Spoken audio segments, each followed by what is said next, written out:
pwede kang mag-Ruby kapag may Lancelot sa kalaban. Yep, and I think that's what LPE is hedging on. Ladies and gentlemen, welcome to game number 1. LPE versus Bren Esports. This is under the supervision and regulation of the Games and Amusements Board, BMO, with the concussive blast dito. Actually, maganda ring treatment yan. Maganda ring counter dun sa Popol and Koopa. Yes. Na kung mahuli mo sa gitna yan, no, pwede niyang i-bait sa loob dito ang technically dalawang hero ni Lusty. And then from the side lanes, it's going to be the Uranus and the Beleric. So, pader laban sa puno.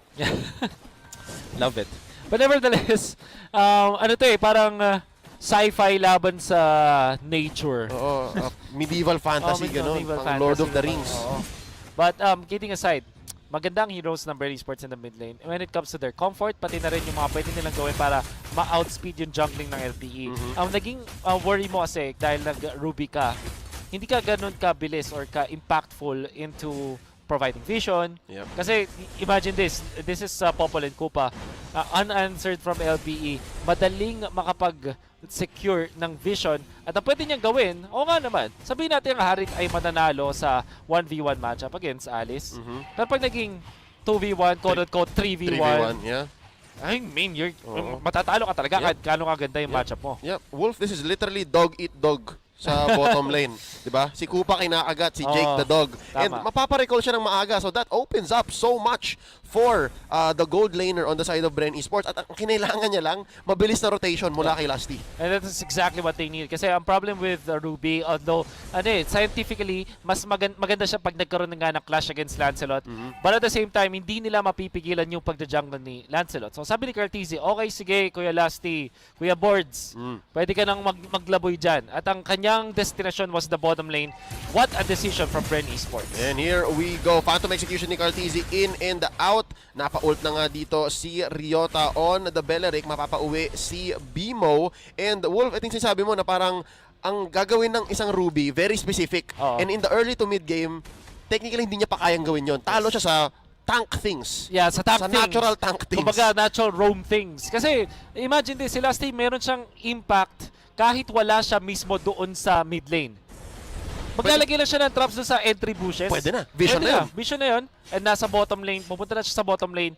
At ang kailangan lang niyang gawin, tulungan ng 2 or 3 lanes or waves of minions si Rebo. Kapag nag-level 4 na, wala nang magagawa yung Harith doon sa Alice. Well, at least, you can still kill. But technically speaking, in theory, hindi mo na mapipigilan yung pag-clear at pag-farm ni Rebo. Yep, and here we go. First turtle of the game. Real world manipulation. Nailabas na dito ni Arvs. First blood. Ryota on Carteezy. Mapapalayo nun si Arvs. 1 hit na lang. Napatay pa ni Lusty to trade. 1-4-1. At hinahabol ni Flap si Aspect. Ryota, papauwi na rin. Nobody gets the turtle. Pero Wolf, do note, dun sa baba. Wait lang, hindi pa tapos. Hindi pa tapos. Flap TZ gusto pa. Aspect looking low. Mapapabagsak ba? Nice use of the I'm offended Lusty. Mababawian dito, tipi-tipi pa. That's the punish that you can get. At ito rin yung, nakita nyo sa turtle fight, yun yung dahilan kung bakit na-amaze ako. Na-astonish ako sa Beleric pick and I thought it was amazing.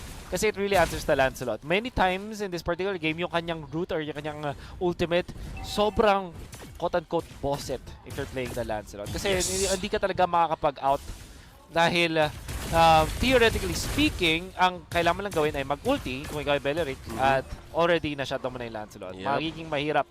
Ang naging problem doon kay Flap TZ, wala siyang execute, hindi siya nag-8G mindset. Kaya hindi niya nakakill. But of course, Purify mas maganda namang spell sa game na to. And I think he didn't even need to kill. Zoning yun. Zoning play yun. Kanila na yun eh. It just didn't come down to a lethal result. Now, real manipulation, linabas na dito ni Arvs. Zoning out the rest of Bren Few. Pinapasabugan din dito si Arvs. Flaptizi, buhay na buhay. Okay na okay. Umult si Ryota pero papabagsak siya dito. Sumabog. Rebo coming in with the burst from the Alice. Early game pa lang. May binubuga na. Oh, Lusty with the stun. Kinagat si Bimo. And Lusty, this did not end well for you kanina. okay naman. He's alright. Natutunan niya. Nakita mo, Leo, and all the viewers out there, yung impact ng Beleric. Naghintay lang siya na pumasok si Carteezy para mag-pop na ultimate. So, nung round 1, bago sa turtle fight, nangyari is, nauna si Carteezy, tapos na-counter siya agad ni Ryota. Ang ginawa ni Carteezy, hindi agad siya lumaban dun sa round 2. Yep. Kaso, si Ryota, patient. Hintay talaga niya yung kanyang role, which is to just lock down Carl TZ. It was difficult already. At mamaya makikita natin na kung may real world manipulation, may drawing na gagawin ang LPE, makikip nila in place mga members ng Bren dahil dun sa ultimate ng isang Beleric. Superior zoning. Pero to si Few, meron din siyang sarili niya. Feathered Airstrike. BMO takes a few hits. Taken down. That's -1 already. Umult dito si Ryota. Pinning down 3-4 members of Bren. Sama mo na yung aso ni Lusty. And finally, there's a turtle going over to Carteezy. Third time's the charm. Kita mo nung gano'ng pinapahirapan ng LPE ang Bren Esports. Pero yung Bren Esports naman, ang nangyari is mas maganda yung macro play nila. In fact, yung mga failed attempts ng Bren Esports, 2 deaths on Carteezy, nakapag-farm naman si Ribo. It eventually led to the burst coming through. Again, I think for Bren, it's not a question of execution eh. Talagang timing lang eh. Timing eh. I agree. The case for Ryota, using Wrath of Dryad, one time, big time yun eh. Sa Bren, their uptime is so high. Their uptime is it's up to them kung i-engage sila. And right now, good use of the Feathered Airstrike, pinapasok muli ng Bren ang LP sa side nila. Yeah. Sabi ng Bren, tumatapang kayo ah. Medyo delikado yan. We lost 2 out of 3 fights kanina, pero finally naka-turtle kami, and balik tayo. Neutral ulit. Neutral. Look at down bottom daw. Ang ganda. Because of the space bought by Bren. Definitely yung tulong ni Lusty kay Ribo nag-pay off. Sobra-sobra. Kasi yung LPE, they cannot defend on the bottom lane kasi mayroon silang choice eh. Kailangan ba natin lumaban sa Turtle or i-defend yung bottom? Unfortunately, Turtle yung pinili ng LPE. Kaya eventually, yung mga little pokes ni Ribo nakakuha na ng Torre sa baba. Nice Oh play my God. by Flap TZ. Diversion roll ang ginawa. Tapos sabi niya, Kuya Few, Cap, to, lika, pasabugan mo to. But LPE, ever the wiser, hindi naman magpapahuli ng ganon. Nice pressure by LPE up top here. Pupush naman sa mid ang Bren. Good trade on both sides. A very good trade for LPE. Finally catching a break this time.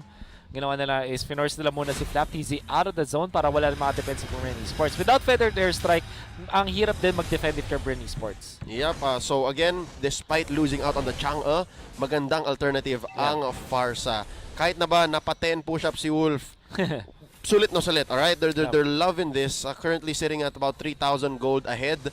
This is another turtle being taken. Free! As free gets for Bren Esports. Now top lane ang magiging target nila. Flap TZ, nagpe-pay off ang pagpilit niya kay Ryota. Parang in-isolation pa rin niya si Ryota. Parang ano eh, sabi niya, tauhan mo ko. Pag di mo ako tinauhan, ipupush ko yung lane ninyo. Oo.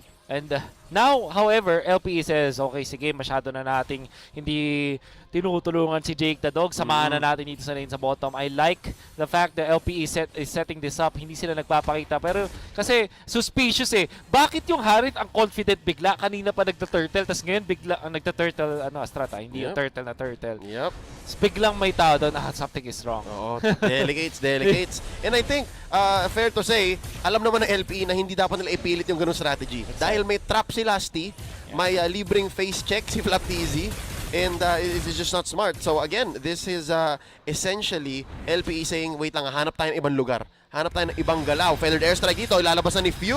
Flap TZ tried to pin down one. I'm offended! BMO finds one. A little too late on the damage comeback. Si Few masya-shut down, pero that's 2 for 1 already. Zaman Force dito, ito ang gusto ni Jake the Dog, pero wala silang engage. Down goes Ryota. 2v4 ang laruan dito. Jake the Dog sa likod, papasabugin ni Ribo, and that's gonna be a wipeout. Double for the GOAT! My goodness, the positioning ng Bren Esports pati na rin timing sa pagpunta nila, yun yung nagbigay sa kanila ng pagkapanalo dun sa clash na yun. And Flap TZ will not be able to get a push, pero at least makapag-farm siya at makapag-cut ng minions. Maghahabol na naman yung LPE when it comes to the minion wave clear. At ang nangyaring clash was si Few, namatay siya pero nabato na niya yung buong combo niya. So it won't matter so much. Ngayon, yung timing din ng ultimate ni Jake the Dog, nag-favor pa sa side ng Bren Esports kasi doon na nakatalon si Ribo, at dahil confined space yung pinaglabanan, naging sulit yung ultimate ni Pharsa pati na rin ni Alice. Look at that, Bimo, natigilan niya yung combo but already nabato na ni Pharsa. In fact, tingnan mo yung positioning niya, binlock niya yung Death Sonata, tapos eventually Ribo took over with Carteezy. Carteezy eventually will be taken out here. Pero yung kapalit kasi, tingnan mo yung mga stun. Yung stun at yung AoE ni Rebo na sulit kasi confined area yung pinaglabanan ng LPE. Yep, that incident was brought to you by Oppo A94. Experience gaming at full speed with an Oppo A94. Get yours for only 13,999 pesos. Great breakdown, Wolf. Again, it's too late for Jake the Dog. Ang ganda sana nung engage. Kanya na yun, Zaman Force dun sa maliit na eskinita. Pero sabog na yung mga kampi niya. Oo. Too late. Oh, tignan mo to. Casual Deadly Blade for the Populate Copa. Classic.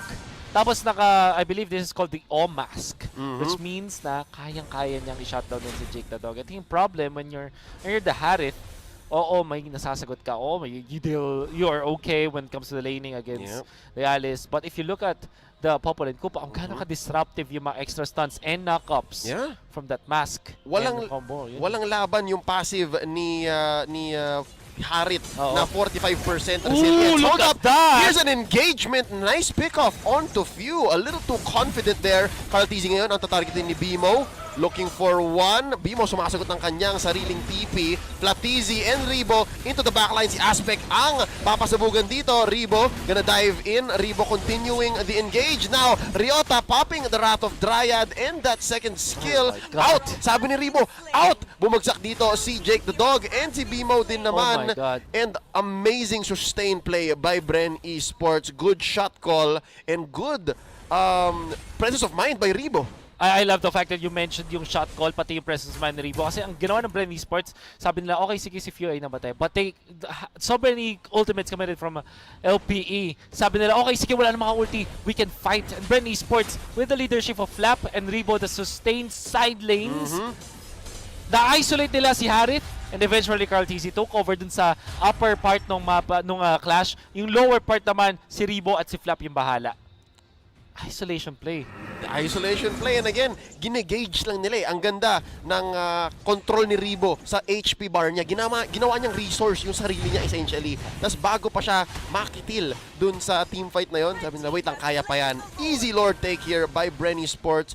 Actually missed out on whether it was Luminous or not. We are sitting at 12 minutes, 20 seconds. I do feel it is. We'll see Lord when he does come marching in bottom lane, kung yellow ba yan o purple. Do take note kapag inatake nyo na yung Lord ng hindi pa 12 minutes, Yun yun. kahit pa mapatay yung siya ng 12 minutes, hindi siya, level 1 pa rin siya, hindi pa rin siya enhanced. Parang turtle. Yes. Uunahan mo lang essentially. Ang tagal ni Lord, ang tagal niya lumabas. Oo nga This is good for LPE. They're able to still gather their thoughts. Iniisip nila, wait lang, paano ba natin na-atakihin to? Luminous nga, Wolf. Luminous. Masakit. It is hindi the Luminous. Although, wag tayo magpa-full. Minsan, kahit dilaw yung Lord, hindi tumatalon. So, abangan na lang natin mamaya. We'll see. We'll see. We'll see. So this is still good. I think LPE has good wave clear. Has good range. Yeah. Pero yun nga, dito natin nakikita yung one-time, big-time play potential ni Bimo. He really needs to be in the right place at the right time. You're seeing now yung problema when you're facing Popo. Tingnan mo yung traps placement. At yun nga, Luminous nga. Yep, tumatalon. That's gonna be mission accomplished down bottom. Great attack, great siege by Bren Esports, pressuring LPE. Now, feathered airstrike, nahila pa loob! Si Few, wings by wings, plus purify, and here we go, dumodrawing si Arvs, just to clear the waves. Real world manipulation. Pero, do note, sabi ng world champion natin, bilang na ang ult ng LPE. And this is gonna be tricky. Walang ultimate si Bimo. Although mabilis naman mag-cooldown ng ultimate ng isang Ruby. But sobrang crucial nung real world manipulation.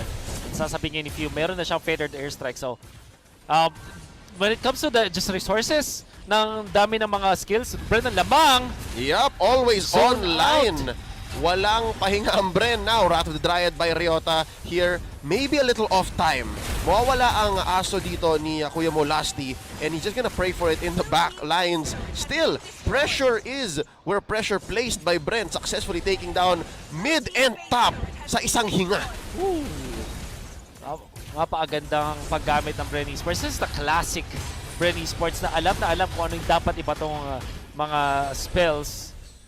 And they have really survived or outlived yung mga points kung saan ang LPE ay malakas. Yep. For example, yung early stages and around the first turtle fights, na-survive nila yon.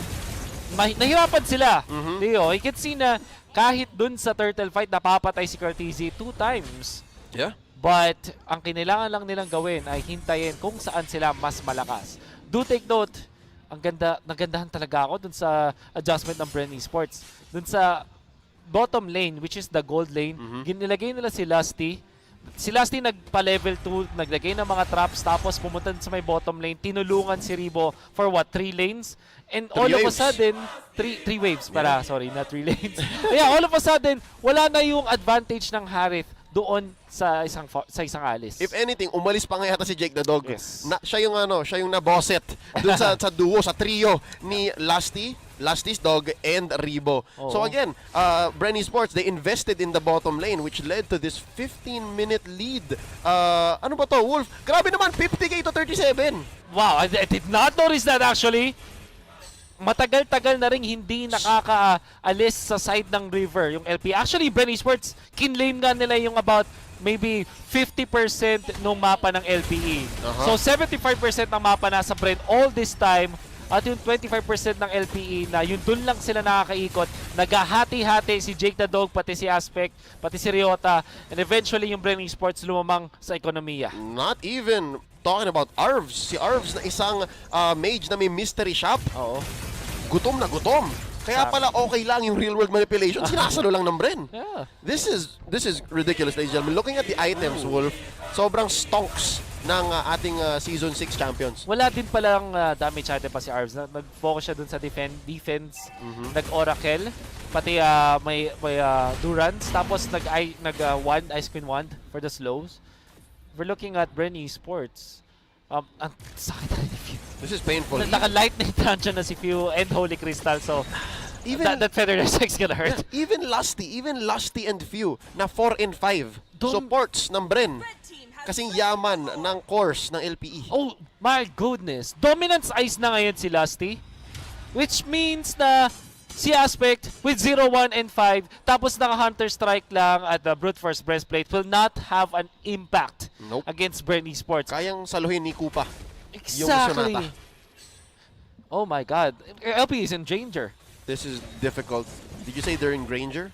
Yeah. They have a Yeah, Granger. Pero tingnan natin dito kung paano sila magde-defend. This is going to be possibly the final siege. Enhanced ang siege minions ng Bren Esports. Gonna be crashing down all 3 lanes. Lord marching down mid. Ito for sure. Luminous level 2, 17 minutes in. Nagsiscale si Lord. The longer the game goes, this is gonna be as clutch a defense as it gets para sa LPE. Kaya ba nilang pigilan ang pagtatapos dito ng Bren? Real world manipulation.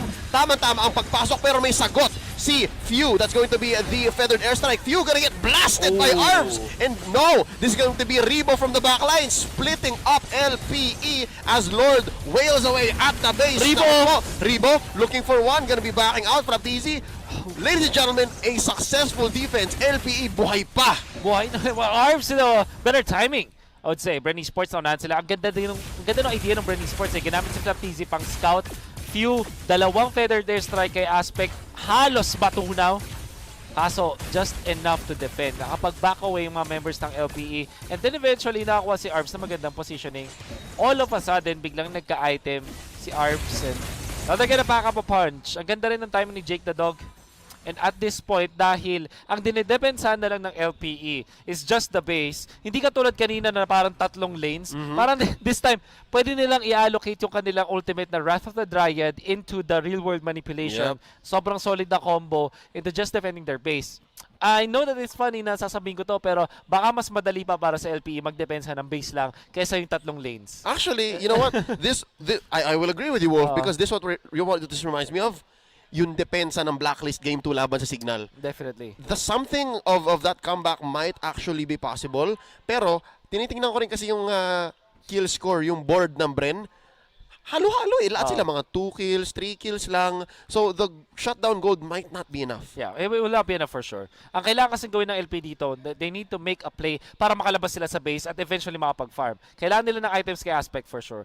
Si Jake the Dog makakuha naturally ng items niya dahil nag-gold lane at if I'm not mistaken, Mystery Shop din. So eventually makakuha siya ng item. Arvs wala masyadong problema.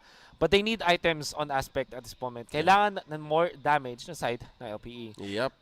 But they can defend. Ang ganda ng combo nila when it comes to defending. Yeah, they have the clear. They have the clear. Oo. So, kanina, naka-shutdown sila kay Few, pero yun nga, hindi napunta kay Aspect. Gutom ang Granger ni Aspect. But we'll see how... Oh, Wolf for the first time in a while in this 18-minute game. Siguro for the first time in 5-6 minutes, nakalabas ng base Oo. ng LPE. That's what they needed. Aspect, binibili sana kanya pag-clear. You have to take note nga lang, Umbreon Esports may mataas na burst. At mas mayaman pa rin talaga Umbreon Esports. It's gonna be difficult. BMO, naka-Haskell na ngayon. In fact, BMO is gonna be really scary even in the late series. Hindi dahil sa damage, pero dahil dun sa control. Yeah. So, kailangan ding respect yan ng Umbreon Esports. And also, ang mga minions ngayon ay nagdi-deal na lang ng 50% less damage sa base, sa mismong base building. So that means hindi na pwede dumepende ang Umbreon Esports sa mga minions lang. They really need to be the ones to hit the base eventually. So ano gusto kong sabihin? Kailangan makapag-wipe ng Umbreon Esports or at least 3, mapatay nila yung 3 na members ng LPE. Particularly si Arvs para matapos nila yung laban. But ang Umbreon Esports mas mataas ang map control. So ayan, Lusty, Malefic Roar. Oh, this means Lusty is going for the throat. Kung sino mang humarang, papatumbahin, kakagatin. That gives you armor penetration, raw damage output. So, almost buo na dito. Actually, hindi ako magulat kung diretso yung halberd to ni Kuya Molasti. So, double trancha na ngayon si Rebo, Lightning in the Winter 1. At si Flap TC pala ay nag-all-in sa defense. Athenas, Brute Force, Oracle, pati na rin ang Antikyras. At kailangan nila ng konting mana kaya may enchanted. exactly. For the sustain. Sustain na mana, I mean. Malefic Roar on the aspect. It's important if they... Oh, by the way, Leo, 20 minutes timing. Oh, here we go. So, Every single death will have its death timer scaled up. Another reason kung bakit pwede mag-comeback. Mas potential na mga comebacks ngayon. Yeah, pick up, pick off. Pick off. Bawat pick off. A kill will be so important. Lalong-lalo na against Umbreon Esports. But, wow, okay, sobrang bilis. What is this? Just all the damage. Again, you have to consider, Wolf, from Lusty, dalawang basic yan. Exactly. Last thing na Malefic Roar, Makati na, yung of the Omask, and of course, si Few, pati si Rebo, ang sakit na rin ng magic damage nila. And, Lord Melted. This is a Luminous Lord at 20 minutes. 20 something. So, scales up, scales up. This is what's scary, no? Yung damage ng Bren, hindi mo mabubuan ng simple lang eh. It's physical, magic, across the board. 50-50 almost.